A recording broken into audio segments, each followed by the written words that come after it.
Entonces los varones, las mujeres que viven en una relación con un esposo macho, entonces dijimos que son mujeres frustradas, tristes, que no respetan a sus maridos, solo los toleran, porque el marido no se conduce de una manera digna de respeto y por causa de su falta de integridad moral no tiene autoridad para guiar a los hijos.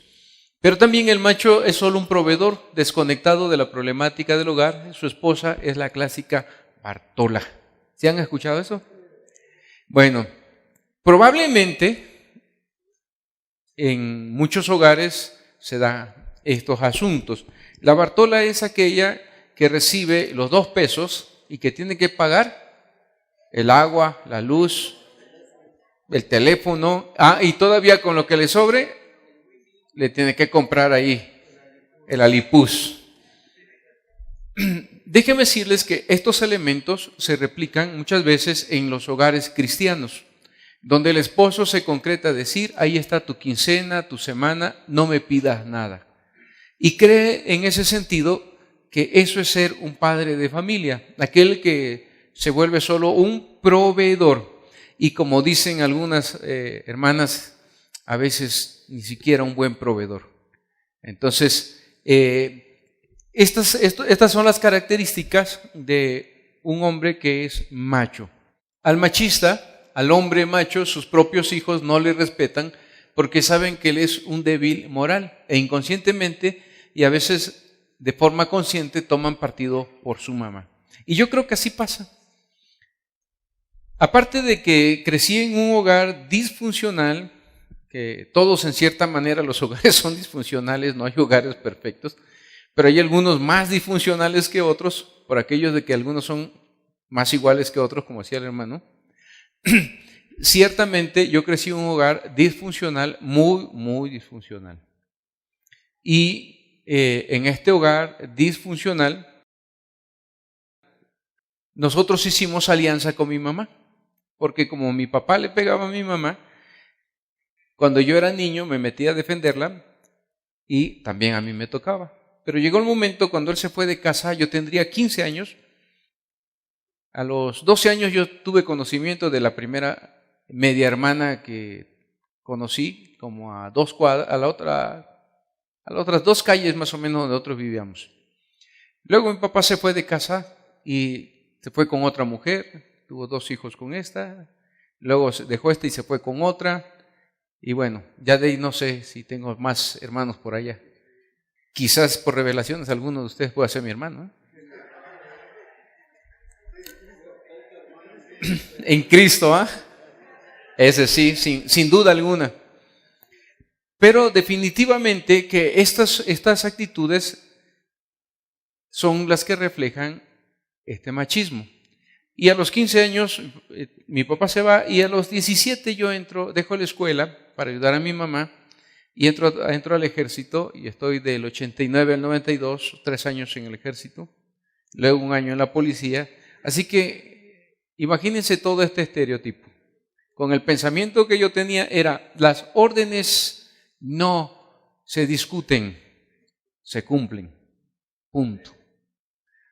Y bajo esa estructura, el macho mexicano no puede vincularse correctamente con su esposa ni con sus hijos. Al final los hijos, la mamá, ¿verdad?, abnegada, sufrida, son sus pollitos, los defiende y a veces no los defiende bien.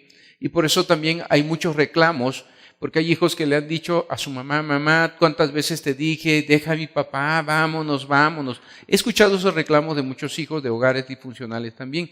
Y los hijos dicen, bueno, pues ahí quiso estar.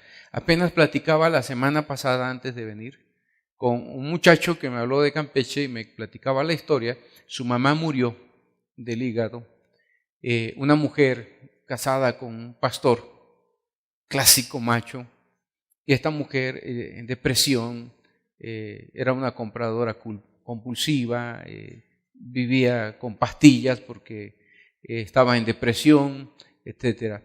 Pero él me dice llorando, pastor, yo le dije muchas veces a mi mamá, vámonos mamá, déjalo, y ella no quiso dejarlo. Estas son realidades, y estoy hablando de un pastor no es de nuestra denominación, ahí sí para que vean.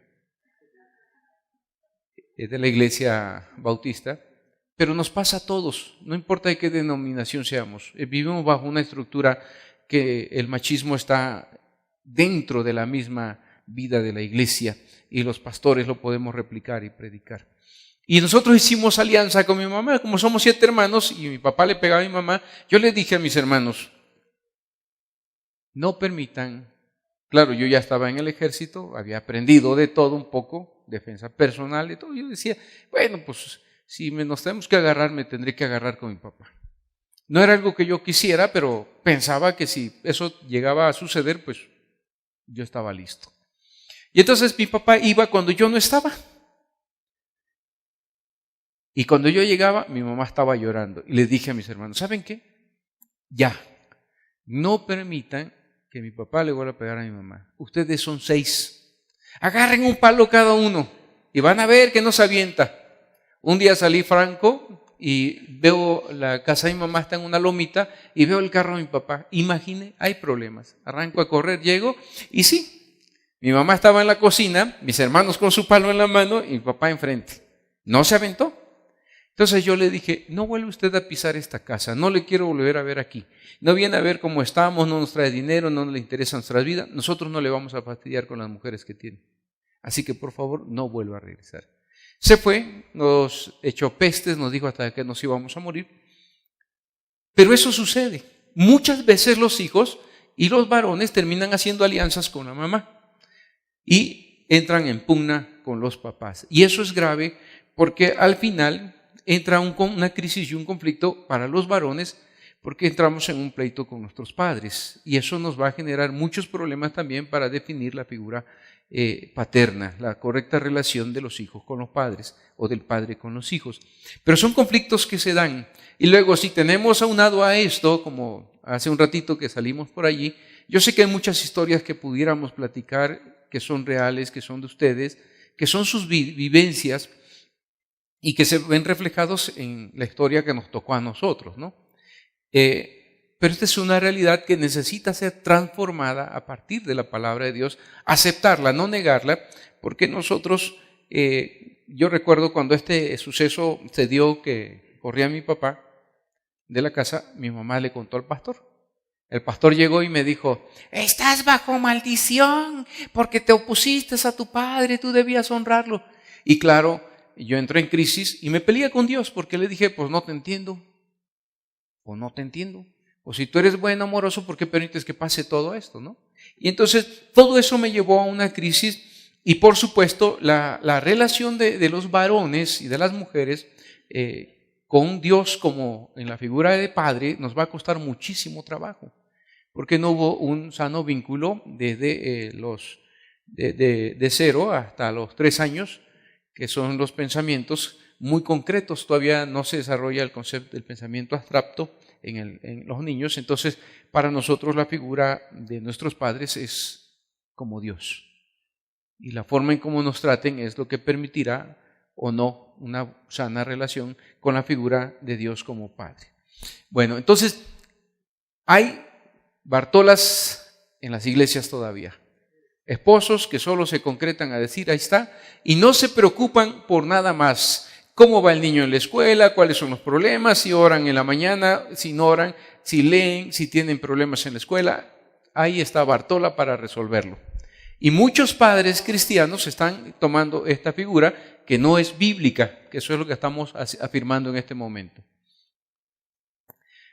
Por tanto, también el varón muchas veces termina dominado por una mujer fuerte o por una mujer seductora, con una figura débil, una carencia moral, entonces puede terminar atrapado por estas dos. Esto responde a que es un varón débil por su propio compromiso moral y abdicador de la autoridad, porque no sabe cómo detentar esa autoridad, cómo desarrollarla, porque también él solo en ese sentido sabe gritar y ser un déspota, pero no sabe manejarla para bien de los demás como ser un líder siervo, un siervo de su hogar. Que eso es maravilloso, mi hermano Mariano lo desarrolló.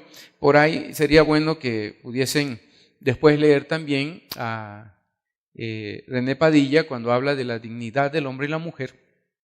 me parece que esta figura se sustenta teológicamente de una manera impresionante que desbarata todos los estereotipos y todas esas mentiras que creímos nosotros de lo que es ser, pues, cabeza del hogar, el que manda, ¿verdad? Allí ser un siervo es lo que se plantea y es un desafío tremendo. Yo creo que he pasado muchos momentos muy penosos, vergonzosos, al descubrir que mi visión de lo que era ser cabeza del hogar, pues no se asemejaba en nada a la figura de Cristo. En nada, o sea, estaba yo más en el estereotipo de un macho y hoy no es que ya hayamos hecho toda la tarea, sino que seguimos luchando porque todavía ahí ese macho quiere salir a relucir. Bueno, entonces necesitamos comprender esta parte porque los hombres, hay un librito por ahí y también hubo una obra, ¿por qué los hombres aman a las mujeres? Por ahí ¿verdad? Justamente por eso, cuando el macho no es un dominador, busca una mujer que lo va a dominar. Y ustedes lo van a ver, hasta parece que dicen, ahí está, aquí tanto que gritaba y allá lo pusieron en su lugar. Ese tipo de debilidad, ese tipo de variante se puede dar debido a esta debilidad moral que tiene el macho mexicano. Ahora, el machismo se institucionaliza, no solo es un asunto del hogar, también es un machismo institucionalizado. Asesinatos en México. Esta estadística no es del 2012 a 2015, habría que ver la más reciente. Mujeres en México, 10,000 asesinatos 10 asesinatos entre 2012 y 2014. 1 de cada 3 mujeres asesinadas en la calle eran solteras. Y escuchen bien, 1 de cada 4 mujeres asesinadas en su hogar fueron 28.4% casadas. Entonces, esto también es un problema, porque el machismo no solo es un asunto del hogar, sino es institucional. ¿Me explico? O sea, eso le pasa porque ¿para qué anda trabajando estas horas? ¿Por qué anda sola en la calle? ¿Para qué se viste así? O como en la iglesia, ¿verdad? Algunos hermanos dicen, ay, pastor, debe usted mandar al consistorio a esta mujer porque se viste provocativa, nos viene a provocar a nosotros los santos varones. ¿Me explico? O si culpables estas mujeres provocadoras de estos pobres santos varones que pues, no pecamos, ellas son las que nos hacen pecar, ¿me explico?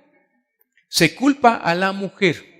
Y no estoy justificando ningún asunto de vestuarios, porque Pablo ya habla sobre el asunto del vestuario, que habla del decoro y la modestia, que sería también un tema a tratar, porque a veces queremos imponer lo que la Escritura no dice sobre el tipo de vestuario. Bueno, pero esto refleja esto. Y el otro asunto es que me tocó ver una vez en el metro, agarraron a un muchacho, la señorita lo acusó de que estaba en el metro y le había agarrado las nalgas, pompas, nachas, no sé cómo les digan ustedes, posaderas. Yo espero que nada más no sea malinterpretado, ¿verdad? Las nalgas.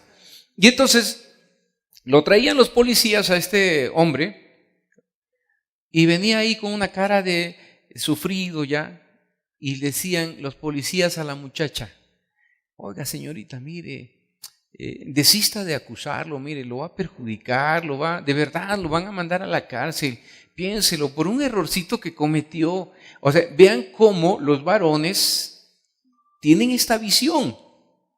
O sea, si cometió una falta, debe ser castigado, ¿no es cierto? Porque ¿qué pasaría entonces si fuera la esposa del policía que va abogando por este sinvergüenza?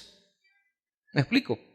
Pero entonces hay un machismo también institucionalizado y que se ve en estos asuntos de estadísticas donde las mujeres, miren, poco o nada valen en nuestra sociedad por causa de esa visión que se tiene de que son inferiores o son para satisfacer a los hombres. Machismo institucionalizado. Y en muchos casos de estos simplemente son archivados. Ahí se quedan.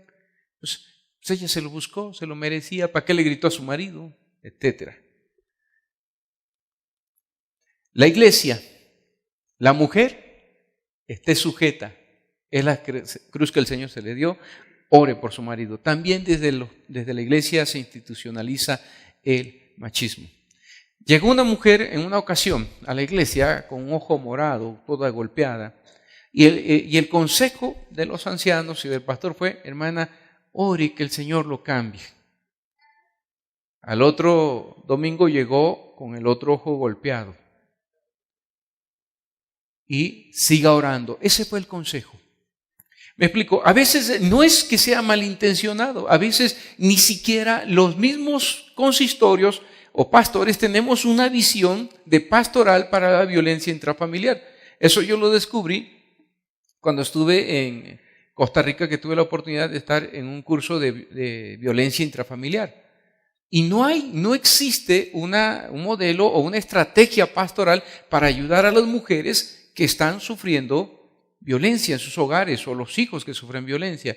El lunes pasado, apenas esta semana, en el Senado estaban tocando el tema de abuso infantil y van a sacar estadísticas, pero como yo estaba más preocupado por venirme para aquí, ya no pude ir. Pero me encantaría mucho que ustedes pudiesen saber que muchos de los hogares donde hay abuso infantil tiene que ver con la visión equivocada de estereotipos de machismo.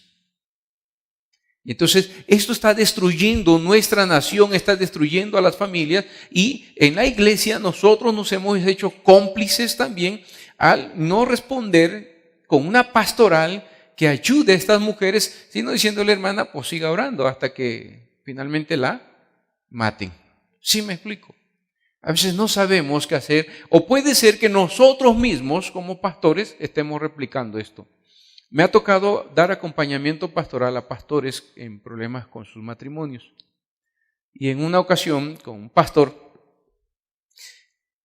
no de nuestra denominación, para que no vayan a pensar que ¿quién será? Ni se hagan ideas, ¿eh? Este pastor había tenido un conflicto con su esposa, tenían arrastrando muchos problemas y vicios en su relación, y él estaba pidiendo el divorcio. Casi por lo general, escuchen, casi por lo general, no es que sea así absoluto, pero en mi experiencia pastoral, cuando un varón está pidiendo el divorcio, y no es por un tema, escuchen bien, de adulterio, casi al final se descubre que tiene otra. A veces no es esa la razón, pero casi en lo general en mi experiencia he visto que es esto. Y resulta entonces, en este sentido, que las esposas se quedan desprotegidas, las mujeres desprotegidas, porque este esposo, pastor, decía: mi problema con ella es que ella me está orillando a pecar. Y le digo: ¿cuál es la razón por la cual te orilla a pecar? Porque por eso nos casamos, por lo civil y por la iglesia, para que sea mi mujer, y ella no quiere cumplir el deber conyugal de estar conmigo. Y le digo: pastor, una mujer lastimada, agredida, una mujer que no ha sido tratada con amor, con dignidad, no tiene el deseo de estar con un varón, necesita ser restaurada. Porque para que esto se dé en la plenitud de lo que Cristo nos plantea, debe haber un puente que una tu corazón con el de ella, y entonces puede darse en esa libertad donde ella lo desea también y lo disfruta en plenitud contigo. Pero tú solo estás pensando en esto. Y no es el único caso de muchos hombres que podemos ser hasta ministros con un pensamiento muy macho. Muchas mujeres no quieren estar con sus esposos y tener relaciones sexuales porque simplemente son objetos de satisfacción sexual de sus esposos. Una hermana me decía: pastor, yo aborrezco estar con mi esposo, porque él llega y dice: vieja, te quiero bañadita, ¿eh? Y en la noche él quiere estar conmigo, pero tristemente, a mí, yo no sé si es eso así, pastor. Llega él, se sube, se baja y ya. Y yo digo: eso es el acto sexual, yo lo aborrezco. Simplemente estamos replicando estereotipos no bíblicos. que están destruyendo los hogares, los matrimonios, y hay que tener mucho cuidado, porque eso es uno de los elementos que en estos tiempos, y en relación con la temática que llevamos, se está destruyendo la familia. Entonces hay que tener cuidado con esta parte, hay que estructurar, y en la parte final dejo unas propuestas para ayudar cuando hay violencia por causa de una estructura machista de un hogar que se llama cristiano en ese sentido. Matriarcado. Ahora vamos a hablar del matriarcado. Hay muchos, todavía faltan algunos ámbitos que explorar sobre el tema del machismo, pero no nos daría el tiempo. Por eso les estoy ahí dejando algunos libros como recursos. Y también otras presentaciones de otros temas que he desarrollado con la familia. Matriarcado. Un sistema de poder opresivo, indebido, tal como lo es el machismo. No sería posible la existencia del machista, del macho, sin la complicidad e incluso la ayuda de la mujer, quien refuerza en cierto modo su condición de opresión, pues como madre cría hijos machistas e hijas que van a aceptar la conducta machista de sus maridos. Entonces, el machismo existe porque las mujeres lo están cultivando, generando, promoviendo. ¿Cómo lo sabemos? Evidentemente, cuando mi papá se fue de casa y yo entré al ejército, por ejemplo, pues lo clásico es que el mayor de la familia se hace como el papá. A mí me tocó celebrar los 15 años de mis hermanas, entregarlas cuando se casaron, a mí me fueron a pedir permiso, etc. Y eso es incorrecto. Yo no disfruté a mis hermanas como hermanos, porque me volví el papá de la familia. Y claro, cuando vuelvo a repetir, cuando este curso lo tomé con mi esposa, a mí me dijeron, quítate la camisa de papá, porque no te corresponde. Llegará el momento en que tengas tus propios, esos no, son tus hermanos, no son tus hijos. Pero uno se queda con ese estereotipo y va cargando con estructuras y cosas que nos van a, muchas gracias, que nos van a perjudicar. Y no hacemos relaciones sanas ni en nuestra propia familia, porque yo me volví el papá. Ahora, claro, llegaba yo del ejército, y mi mamá, así, chamacas, vayan a servirle a su hermano. Hermanos, pues yo ocupé el lugar del papá. Y me encantaba, ¿verdad? Que pues yo llegaba, mi ropa lavada, planchada. Porque ese es el estereotipo. ¿Quién lo enseñó? Mamá. ¿Me explico? Y cuando una mamá dice, a ver, mija, usted va a aprender a lavar, cocinar y planchar porque esa es su tarea cuando se case. Los varones podemos aprender a lavar, planchar, cocinar y hacer todo esto, hermanos. Y es mentira todo eso que nos dicen. Yo escuché a un hermano, su hijo estaba lavando los trastes y dice, oye, ¿por qué pones a mi hijo a lavar trastes? Se va a volver joto. ¿Quiere que se vuelva marica o qué? A veces estos pensamientos están allí. Entonces muchas veces las mamás van a replicar todo el trato que reciben haciendo y criando un macho. ¿Sí me explico? Entonces, aquí hay complicidades que se van a ir dando en la forma en cómo criamos a los hijos. El matriarcado crea una dependencia emocional entre madres e hijos y las madres emocionalmente necesitadas crían a sus hijos para ellas, dependientes de la aprobación de su mamá más que para ser independientes y para vivir y formar familias sanas y felices. Este es el problema del matriarcado. Crea hijos emocionalmente dependientes, no para que vivan relaciones fuera del hogar y de mamá. Dice, esa frase se la escuché la primera vez a la doctora Padulloa.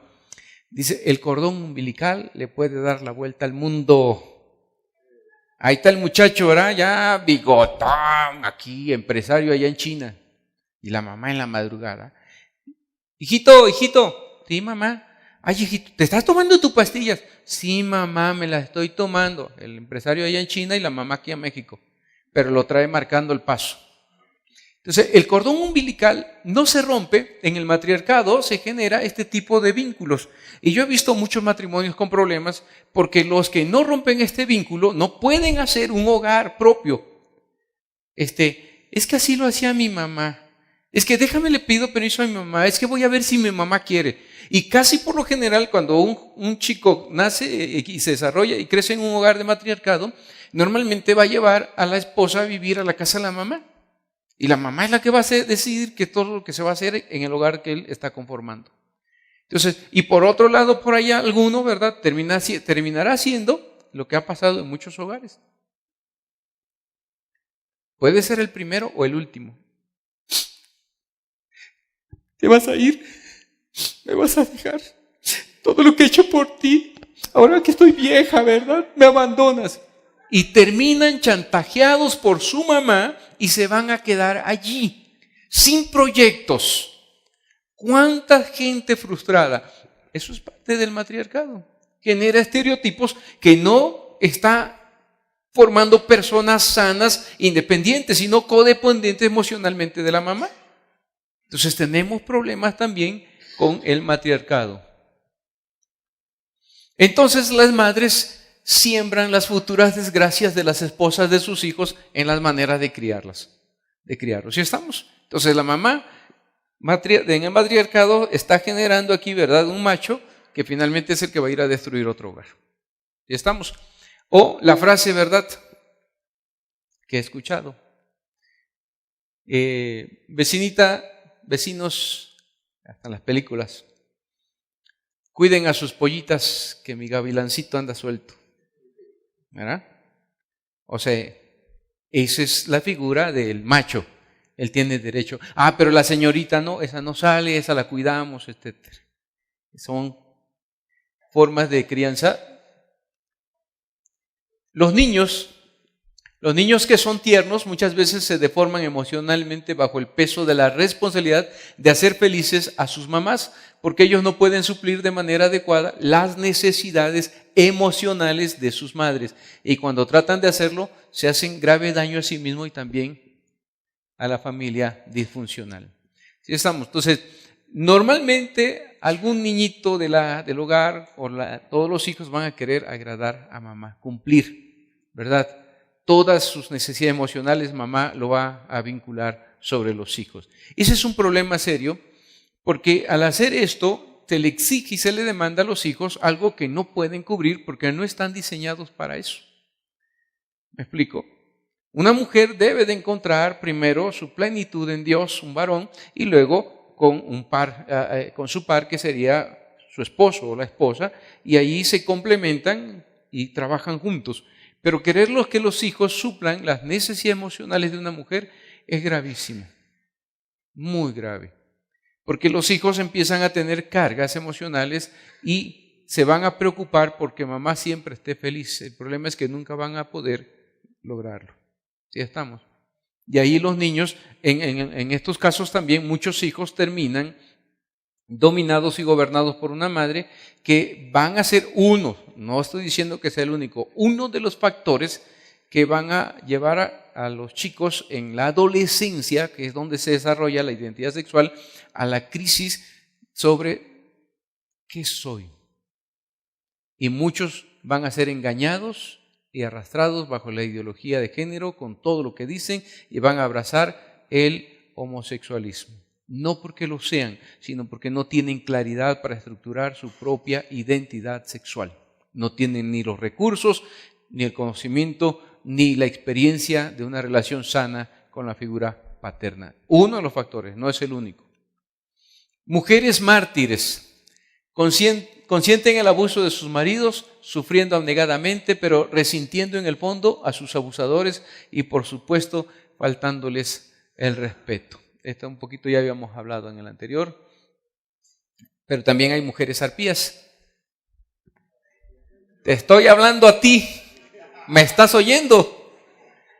Porque un bicho rastrero, ¿verdad? ¿A cuánta gente le encantan los conciertos de Paquita la del Barrio? ¿Eh? Van, pues ahora va, no sé si ahora o estuvo en el auditorio, ¿eh? O sea, imagínense. Pero la gente va a escuchar esto y les gusta. ¿Me explico? Y la gente, yo he visto cortos donde están allá y está la Paquita del Barrio cantándole y ahí está el varón allá. Te estoy hablando a ti. Y riéndose de ahí, ¿verdad? Todos. Porque también esto cubre una identidad emocional del mexicano. De alguna manera se identifica con esto, y como es una tragedia, preferimos ir a reírnos un poco porque esto alivia lo que no podemos resolver. ¿Me explico? Por eso es el entretenimiento. Por eso ha surgido un mercado enorme con el tema de los entretenimientos, todo lo que se ha generado para enajenar al mexicano o a la sociedad en general de su realidad que no puede transformar. Por eso, pues preferimos ir a reírnos un poco, ¿verdad? Aunque la de al lado te siga golpeando. Bueno, las arpías se defienden con todas las garras ante los embates de los varones y la injusticia del maltrato desigual a que ellos la sujetan. De esta manera, ellas ejercen un control emocional feroz sobre los demás para no dejarse herir. Otras, a quienes muchos llaman brujas, usan su poder de seducción para enseñorearse de hombres débiles para obtener lo que quieren. Ustedes saben, la santa, que no tiene nada de santa, Inquisición, en su momento mató muchísimas mujeres bajo tormentos indecibles, acusadas de ser brujas. Su pecado, ser hermosas y usar su seducción con los hombres. Entonces eso era, fatal, son brujas. Y se da entonces el caso de que hay mujeres que dominan a los hombres y los golpean. Yo conocí un caso, la primera vez ese hombre llegó borracho a su casa y empezó a insultar a su mujer, se encerró en su casita, una casa de madera, y yo escuchaba golpes adentro, y de verdad yo estaba así tentado a meterme a ayudar a esta mujer. Y yo dije, este hombre va a matar a su mujer, porque nada más se oían los trancazos y la madera tronaba ahí donde se estaban aventando. Cuando estaba yo más angustiado, se abre la puerta y sale gateando el hombre huyendo porque la mujer es la que le estaba dando duro. ¿Sí? Hay mujeres que golpean, que someten a sus esposos. Al final, escuchen bien, ¿qué pasó por allá? ¿Testimonios? No nos da tiempo para eso, hermanos. Dijimos que testimonios no. Eso los atendemos pastoralmente después, ¿verdad? Miren, vuelvo a repetir, esto que para nosotros puede ser un momento de risa, es una tragedia. Es una desgracia que viven muchos hogares. Porque los hijos que crecen donde un hombre es golpeado tienen otro problema muy profundo, ¿me explico? Entonces, tengamos presente que esto también sucede porque existe este tipo de relaciones que se van construyendo, y mujeres que dicen, oye, no seas censurado. ¿Cómo es posible que te dejes, que no sé cuándo? Yo ya le hubiera roto la cabeza, ya lo hubiera matado al desgraciado, demándalo. Muchas mujeres están llamando a otras mujeres a este tipo de actitud. Y dentro de la iglesia, como no existe otra vez modelos bíblicos claros que nos estén ayudando a saber cómo actuar, muchas veces las mismas hermanas le dicen, pues no te dejes, o le dicen, es la cruz que el Señor te dio. Una de dos. ¿Me explico? Pero no tenemos una alternativa pastoral clara para estos casos. O vamos ahora. Juchitán, en Oaxaca.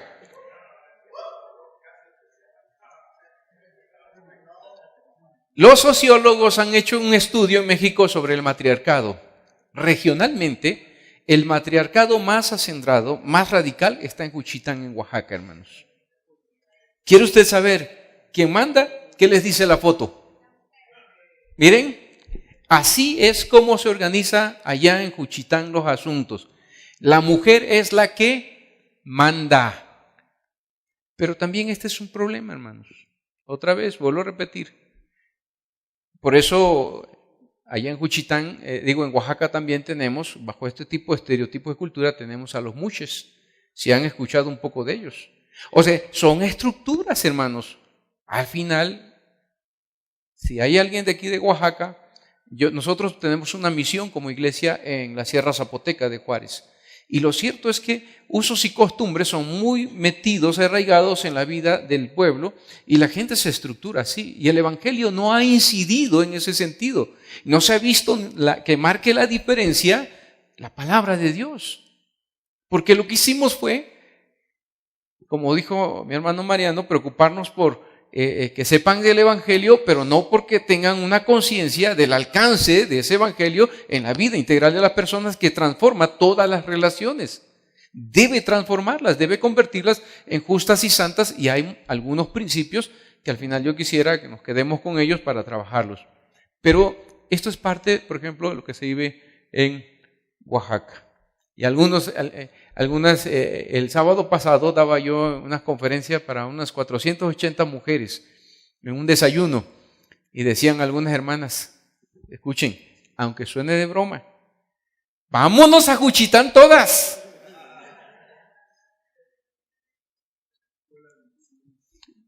Escuela de Misiones a Juchitán. Aunque suene así, hermanas, ¿saben qué es esto? Es el reflejo de una frustración de las hermanas. ¿Me explico?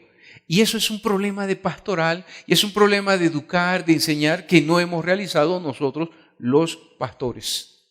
Aquí yo no culparía, hermanos, de verdad, más que a los que asumimos en nuestra ordenación y con juramento sobre la Escritura, enseñar la palabra de Dios. Atrevernos hoy a evaluar nuestra propia familia, cómo la está estructurada, aceptar delante de Dios, y si hay que pedir perdón, lo hacemos, y cambiar es el reto que nos vamos a llevar. Porque podemos después de esto ir y decirnos, pues estuvo bien padre, y me traje hasta el librito del hermano Mariano, y seguir replicando una estructura pecaminosa en la iglesia. Los poderosos matriarcados en Juchitán apenas si se logran ver los hombres. Y esto es contrario al modelo bíblico también. Cuando se busca que los hijos llenen y satisfagan las necesidades emocionales de las mamás en el matriarcado, tenemos esto también. Entonces, hay que tener cuidado con el matriarcado, porque es un modelo que está buscando llenar emocionalmente lo que la mujer no ha podido recibir en los lugares equivocados. Bueno, ya no les leí lo que dice aquí. Dice la nena, debo ser estúpida, debo ser muy mala, porque otro motivo mamá estaría enojada. Quisiera ser mejor, quisiera ser fea, no estar, entonces tal vez mami quiera abrazarme. Entonces, todo esto que hoy nos puede causar un poco de risa, es la desgracia y la tragedia de las familias que viven bajo estereotipos no bíblicos. El feminismo es un conjunto heterogéneo de movimientos, este es otro elemento, otro estereotipo, de movimientos políticos, culturales, económicos y sociales que tiene como objetivo la búsqueda de igualdad de derechos entre hombres y mujeres y eliminar la dominación y violencia de los varones sobre las mujeres y de los roles sociales según el género, además de una teoría social y política, porque es integral este asunto. Ustedes lo saben cómo ha influido en todas las leyes que se están legislando hoy en día acerca de, hoy se llama legislatura con paridad de género. O sea, ha permeado, no es meramente un asunto, digamos, de derechos de varones y mujeres, sino que es una estructura ya social y política todo este asunto del movimiento feminista. La influencia del feminismo ha conseguido cambios en ámbitos como el derecho a la educación, el voto de la mujer, el derecho al trabajo, la igualdad ante la ley o los derechos reproductivos, entre muchos otros. En su vertiente intelectual, la teoría feminista también ha influenciado la teoría crítica, dando lugar a los estudios de género, que es hoy uno de los más fuertes que tenemos, así como a subdisciplinas de estudios de las ciencias sociales. Bueno, en realidad yo diría que el feminismo que comenzó en los años 60, 70, estaba muy enfocado en el tema de los derechos, que la mujer votara, que pudiera trabajar, que se le pagara igual. Pero hoy hay un feminismo muy radical, y ese sería otro tema, el tema del asunto de la ideología de género, que se abraza de la mano con el feminismo radical, tiene por objetivo la destrucción de la familia. Eso sería otro tema a tratar para poder comprender todo esto y los intereses que se entremezclan y se mueven detrás de esos feminismos. Vamos a algunos modelos de familia y vamos a ir avanzando a las propuestas casi ya. Una concepción secularizada de la vida humana, se desacralizan ahí todas las manifestaciones familiares. En este primer punto de las realidades, porque aquí vamos a hablar de estos modelos, cuando ya no hay una concepción bíblica de la familia, miren, aquí da paso a todo lo que quieran. Va a entrar todo. Matrimonios lésbicos, homosexuales, transgéneros, etcétera, porque ahora es LGTBIQ. Ya hay otro, por eso le decía, esa es otra temática muy amplia, igual, y que está permeando la vida social de nuestro país. Ya no decimos de Estados Unidos, porque pues ellos están peor que nosotros, hermano. Allá ellos tienen, digamos que a nosotros nos está llegando todo esto, pero ellos ya tienen muchos problemas en este sentido con la ideología de género. El prototipo de una familia metanuclear conyugal, más allá de la unión matrimonial formal y más allá del vínculo adscriptivo de la antigua familia consanguínea, en este se exalta la libertad y la realización de la persona como individuo por encima de la misma familia, sea extensa o nuclear. En este sentido, cuando nosotros hablamos de este otro modelo de familia, la metanuclear conyugal, que ya no era como antes, ¿verdad? Los vínculos consanguíneos, la honorabilidad de la familia, etcétera, sino que ahora es la decisión personal de cada uno, bajo la nueva ideología y los conceptos posmodernos, ¿verdad? De esta parte individualista. Pues si yo no puedo ser feliz con todos, voy a ser feliz yo. ¿Me explico? Se privilegia la felicidad personal. Antes, muchos varones y muchas mujeres estaban allí en el hogar, al pie del cañón, sufriera lo que sufriera la mujer, de verdad estaba allí, porque quería la felicidad de su familia, de sus hijos, y tenía esa idea del vínculo. Pero a partir de estos tiempos, cuando la felicidad es un tema individual por encima de la familia, entonces tú puedes romper el vínculo en el momento que tú quieras, porque se trata de que tú seas feliz. Y si no lo puedo hacer con esa bruja arpía, pues entonces lo voy a hacer yo. ¿Me explico? Y esto está destruyendo mucho y le ha pegado mucho a nuestro país. En las estadísticas de INEGI que yo he estado revisando constantemente, ahora hay un grupo que está subiendo, que está a la alza. Antes los matrimonios casados de 1 a 5 años eran los que pedían el divorcio, llevaban la delantera. Hoy les digo algo, hay un grupo que está tomando el liderazgo en solicitar los divorcios. ¿Quiénes creen que son? Las mujeres. Las mujeres son las que están rompiendo el vínculo conyugal en estos tiempos, según la estadística de INEGI. Son las que, y mujeres no estoy diciendo que llevan recién casados, no, son mujeres que llevan hasta 15, 20 años de casados y que están solicitando el divorcio. En ese sentido, vemos cómo este modelo de familia, donde la felicidad individual se va a privilegiar por encima de la familia, es algo que ya se va a volver común, hermanos. Y uno de los temas más tristes, en nuestro código existían alrededor de 33 causales para el divorcio. Y usted no se podía divorciar si se casaba hasta después de un año después de haberse casado. Hoy, ¿saben cuándo se puede usted divorciar después de haberse casado? A la siguiente semana. A la siguiente semana. Usted se casa hoy sábado, al otro sábado puede tramitar su divorcio. Antes se buscaba que se conciliaran los matrimonios, se buscaba la conciliación, que no se separaran. Hoy, con una de las causales, ¿saben cuál es la más solicitada en los registros civiles para el divorcio?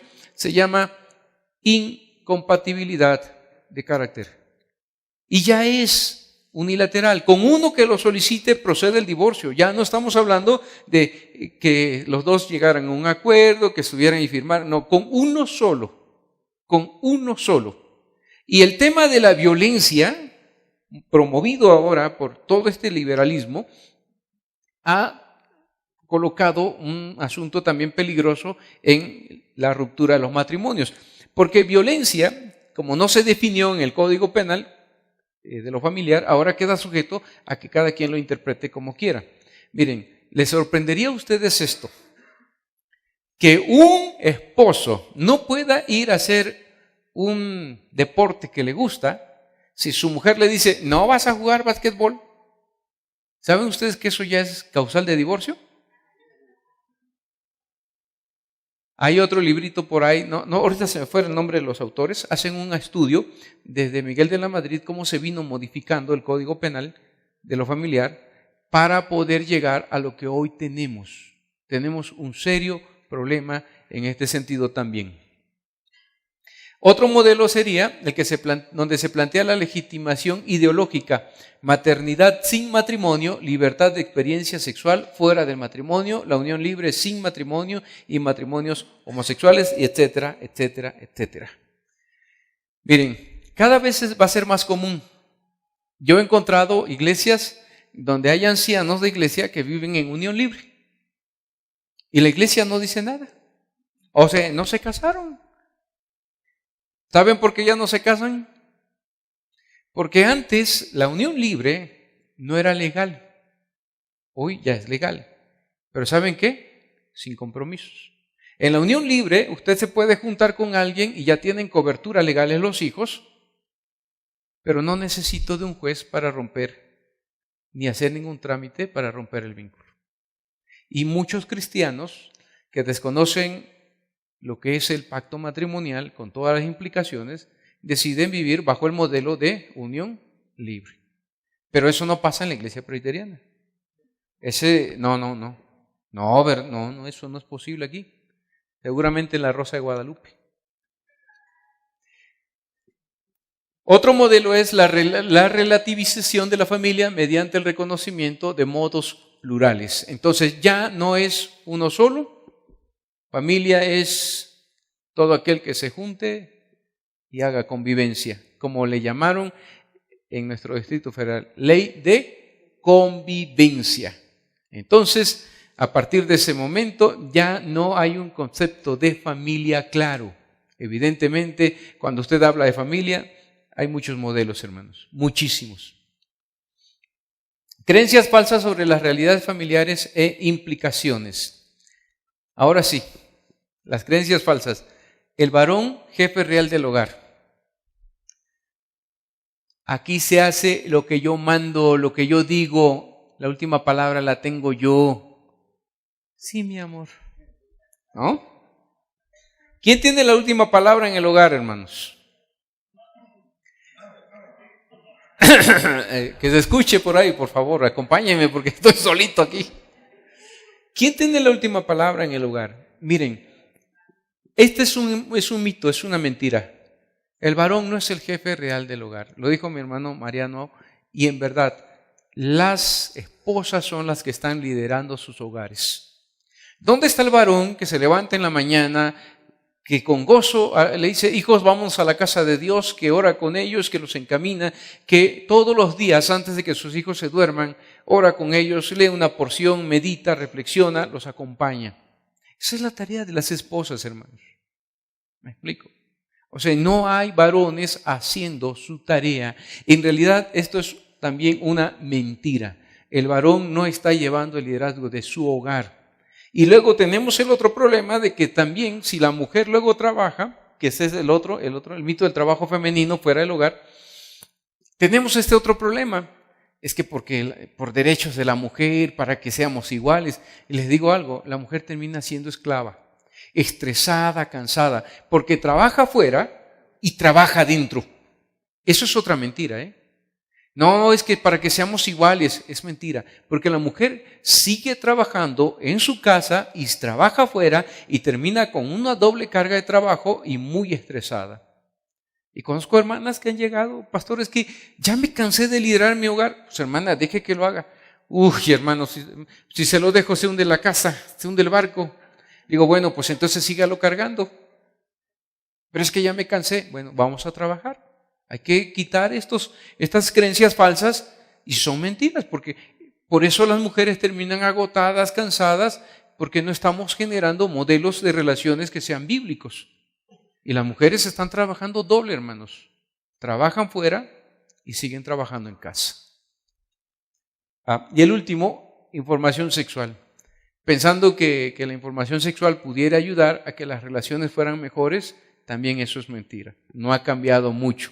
Seguimos con estos estereotipos creyendo que la mujer es para uso, beneficio y placer del varón.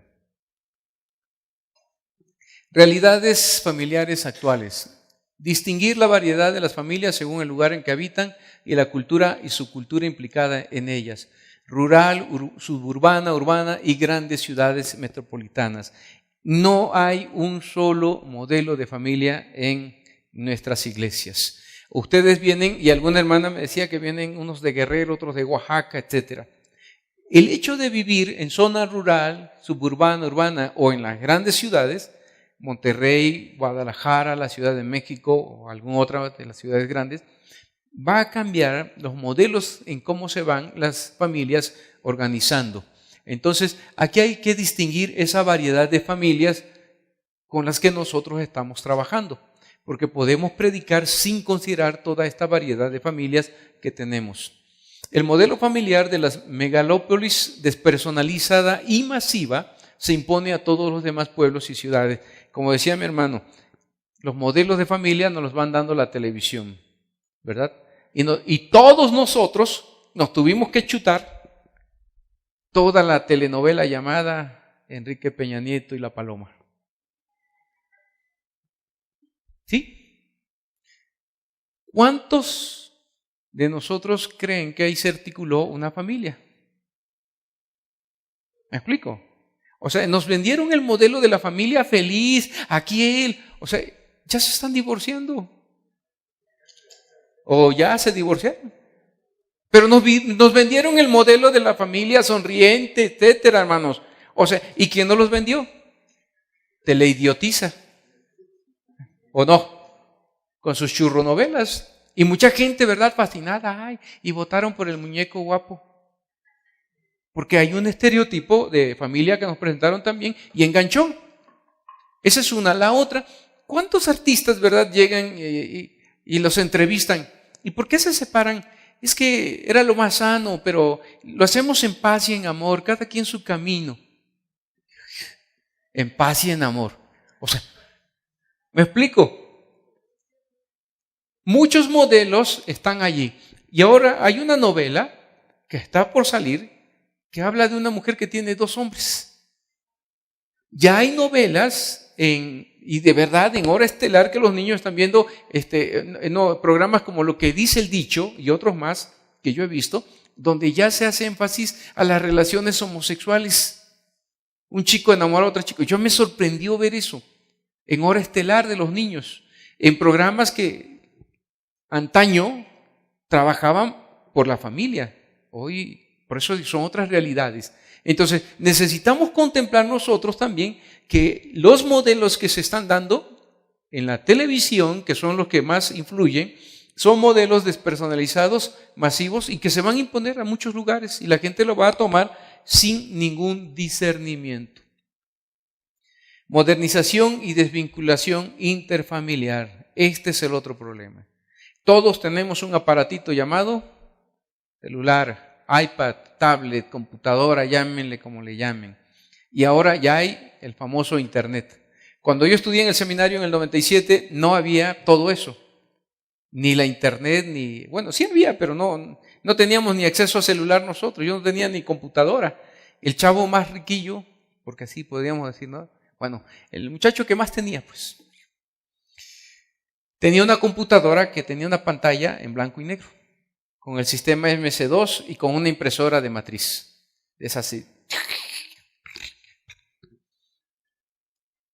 Y nosotros éramos felices. Así trabajamos. Hoy, quítenles el internet o quítenle el celular a sus hijos. Lloran, hermanos, lloran, literalmente lloran. No estoy exagerando, Lloran. ¿Pero por qué, mamá? Castígame de otra manera, pero no me quites el internet. O sea, lloran. Y los hogares, a partir de esta tecnología que ha llegado, se han ido desvinculando. O sea, llama a tu hijo que venga a comer. Sí, ahorita le mando un WhatsApp. El otro está allá arriba, ¿no? Para que se baje a comer. ¿Me explico? Tenemos un problema también con la familia al desvincularse, porque ya no hay diálogo, ya no hay charla, ya no tenemos tiempo para hablar. Y en ese sentido hablamos de la privatización de la familia. Tenemos un serio problema también con las familias que están sumidas en sí mismos, cada uno en su mundo, en su rollo, en su problema. ¿Cómo hacer para que esto cambie? Bueno, propuestas para una pastoral de reconstrucción. El modelo cristiano de familia, la familia es la célula matriz de la sociedad y también salvaguarda de los valores, única en su modelo, inmodificable, instituida por Dios, por lo tanto, intocable. Eso lo decimos nosotros. Está centrada en la monogamia y en la indisolubilidad matrimonial. Eso es lo que nosotros creemos de la familia como modelo. Falta que lo apliquemos a esta realidad. ¿Cómo ajustarlo? Propuestas. Jesús validó la institución familiar, el hombre y la mujer creados a imagen de Dios, la misión evangelizadora de la familia, el hogar como centro vital de aprendizaje y la vinculación interfamiliar. La iglesia debe ser un espacio de vinculación y una pastoral contextual. Bueno, primero, Jesús validó la institución familiar. Él mismo llegó al mundo a través de una familia, por ahí lo comentaron. Nosotros también llegamos a este mundo a través de una familia. El hermano que predicó en la mañana hablaba de esto. Su primer milagro fue en una boda. Hizo muchos milagros que demostraban su preocupación por la familia. Restableció la igualdad de derechos entre el hombre y la mujer en el matrimonio al negar al marido el derecho al repudio y la poligamia. Usemos esta estructura, la estructura de nuestra iglesia, para validar la familia desde nuestros púlpitos con las predicaciones, talleres, conferencias, escuelas de formación, etc. Cada oportunidad que tengamos debe ser un momento para estar validando la familia, hermanos. Pocas iglesias, creo yo, porque me ha tocado pastorear matrimonios con conflictos que no tuvieron, por ejemplo, consejería prematrimonial. Pocas iglesias hay donde los pastores y los consistorios se han preocupado por estructurar un proceso de educación o de enseñanza para el matrimonio, donde se aborde toda esta problemática de los estereotipos y de los modelos y relaciones justas y santas que la Escritura nos va a demandar para un modelo bíblico de familia. Y muchas veces los problemas que van a enfrentar más adelante los matrimonios es porque nosotros no hemos preparado, educado. Para eso tenemos la estructura de la iglesia, hermanos. El púlpito, los talleres, la escuela de formación cristiana, cualquier espacio debe ser aprovechado para nosotros educar a partir de lo que nuestro mismo Señor Jesús hizo al validar la familia. Segunda propuesta. El hombre y la mujer creados a imagen y semejanza de Dios. Esto nos va a llevar a desafiarnos en el tema de la relación que tenemos, a cambiar. Dios no creó a seres asexuados o andróginos, creó al hombre y a la mujer. En esa mutua relación se descubre el sentido de la sexualidad masculina del hombre y la femenina de la mujer. Cuando Dios decide crear al hombre a su imagen y semejanza, coloca a la humanidad en una categoría distinta de todo lo creado, como lo declara el Salmo 8. Nos dice Padilla que el hombre es por definición imago Dei, y en esto radica su dignidad humana. En ese sentido, el varón y la mujer están creados con una dignidad por el Padre, por nuestro Dios.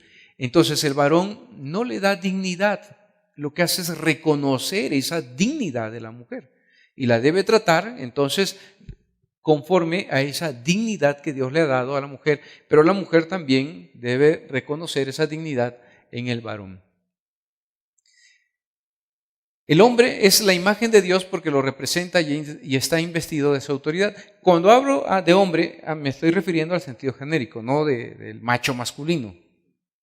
No, a la humanidad, pues, al varón, al hombre como humanidad.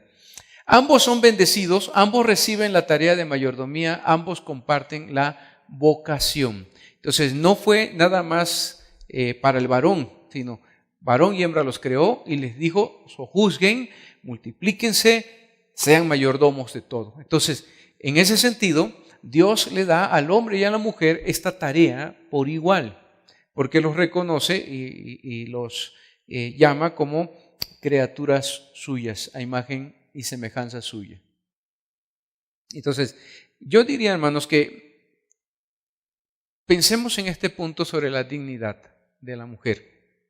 Es importante que nosotros podamos, yo lo quisiera pensar un poquito, decirlo de mi propia experiencia, que crecemos mayormente con una visión machista. Romper con esto y generar una nueva visión de la mujer como creación de Dios, con imagen y semejanza de Dios, nos llevará a un trato distinto del que hemos tenido en estos tiempos.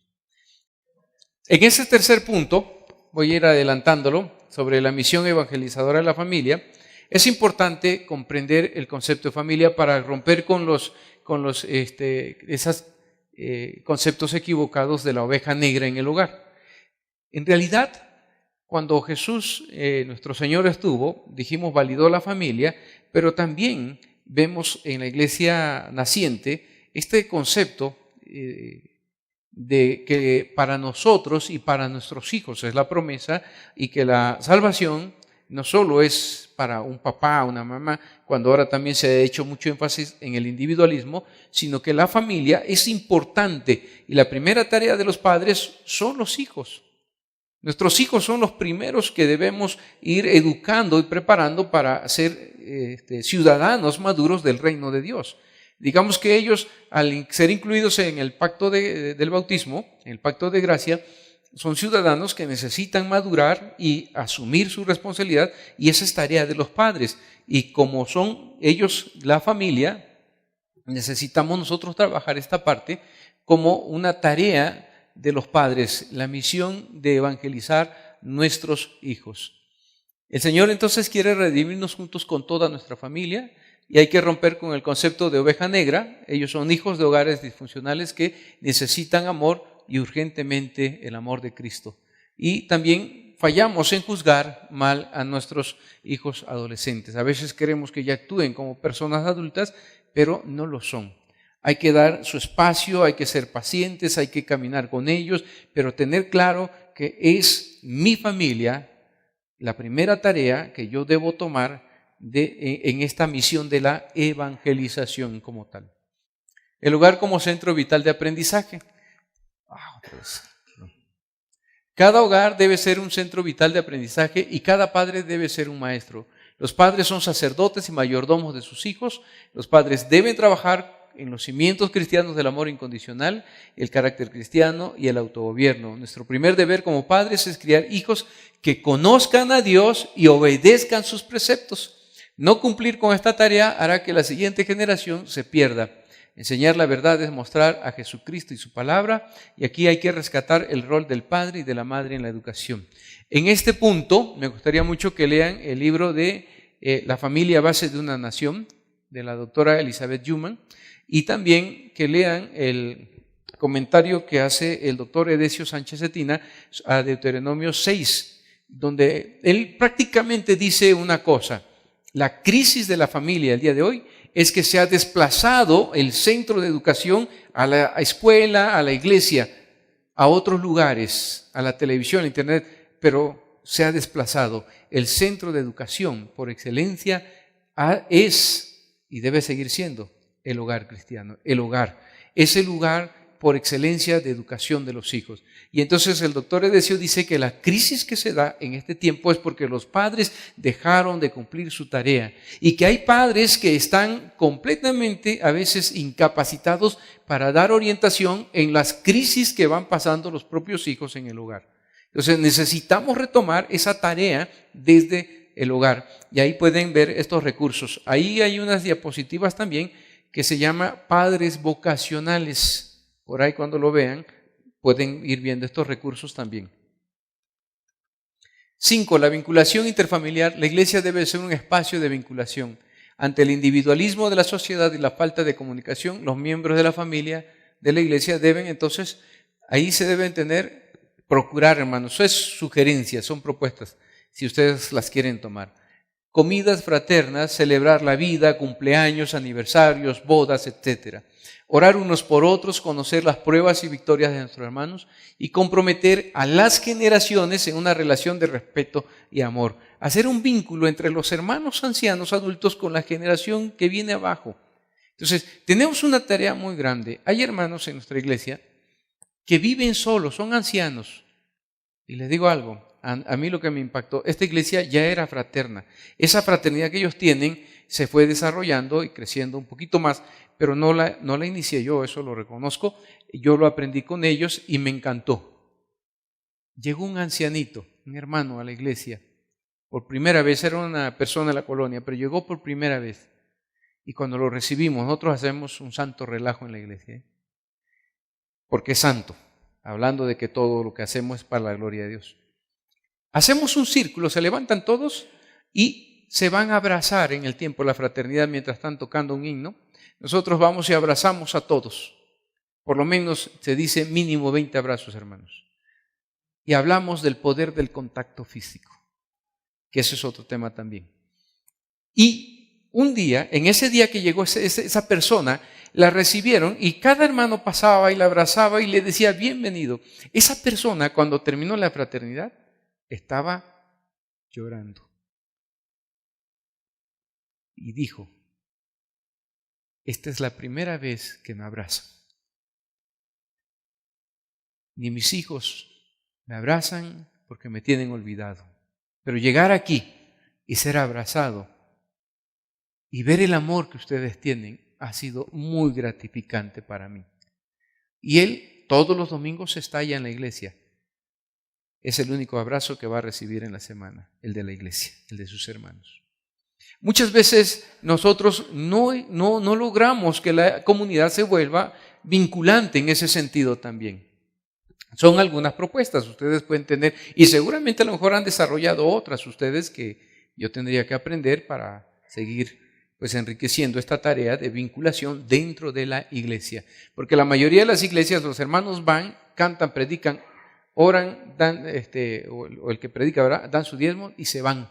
No se vuelven a ver, no hay más contacto, no hay más vínculos, porque es parte de lo que la sociedad está estilando.